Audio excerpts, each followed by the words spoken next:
we start our picture off, this is not a drawing demonstration, but I'll give you a little bit of a background into the approach I use in drawing here is try to observe the shapes that you see in the reference, and I interpret them all into the simplest geometric shape that I can. And then once these basic shapes are established, I then try to add details into them. Why do I do this? It's very helpful, firstly in setting up your proportions and planning the positioning of your objects on the page. That's the first thing. The second thing is to train yourself not to be bogged down by detail, just to see the main shape areas. You can use different kinds of shapes. You could use organic shapes. Some people use circles and all kinds of interesting shapes to connect it. I like to use these geometric shapes. The sort of geometric connection works well for me.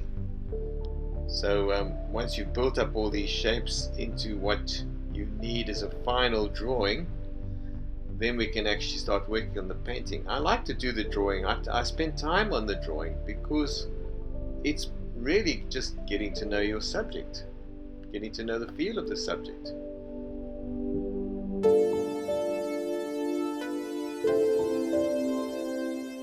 So this is where the actual painting demonstration begins. You need to have a solid drawing underneath.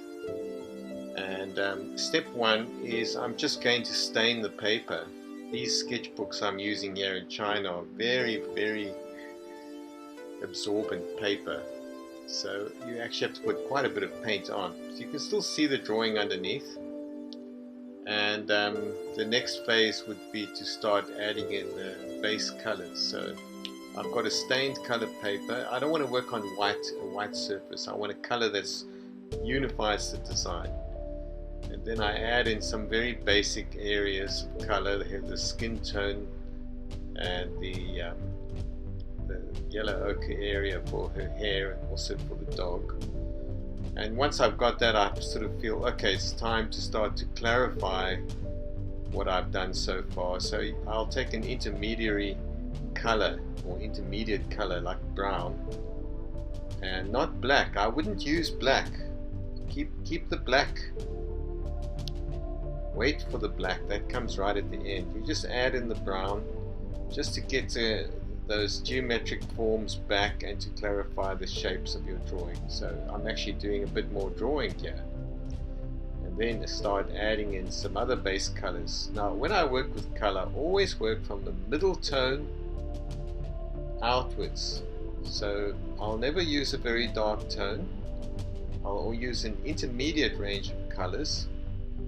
And once I've established those, then we can start adding in a bit of dark tones for contrast. And we do that because the contrast always comes in as a bonus at the end. Your picture starts to pop when you start adding in the dark tones. So even in the hair here, these are not dark tones. It's a kind of an intermediary grayish dark tone that I'm adding in here. Not sure if intermediary is the right word, but anyway. So adding in a bit of dark gray here, not really black. That will come later.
So what we do now is, you can see how we break down each area into simple geometric shapes and try to work out exactly what the colors are now.